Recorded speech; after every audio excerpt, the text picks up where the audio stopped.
So hey everyone, welcome back to another quick and interesting tutorial, where in this quick tutorial we're going to discuss how you can copy or you can see the SEO score of any of the YouTube video that you have been watching. If you don't know, SEO score is basically the compilation of all the ranking according to the title and the tags of the video. So you can check any of the SEO score of any video using the VidIQ extension. So first of all, you need to install the VidIQ extension on your browser, whatever browser you are using. For example, in my Google Chrome browser, I need to go to the web store, and here I need to search for this extension which is named as VidIQ.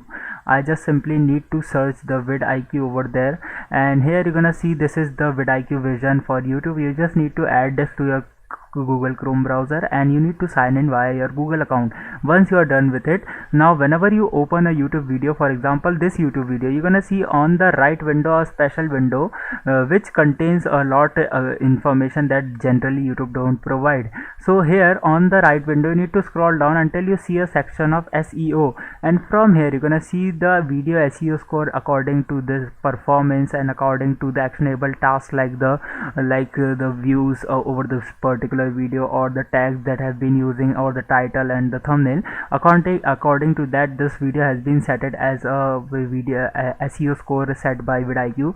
So you can very easily check the SEO score of any of the YouTube video that you have been watching using VidIQ software or the extension on your Google Chrome browser. I hope this video will be helpful for you. Make sure to hit the like button and subscribe button for having such more helpful and interesting tutorials. See you in the next one. Take care.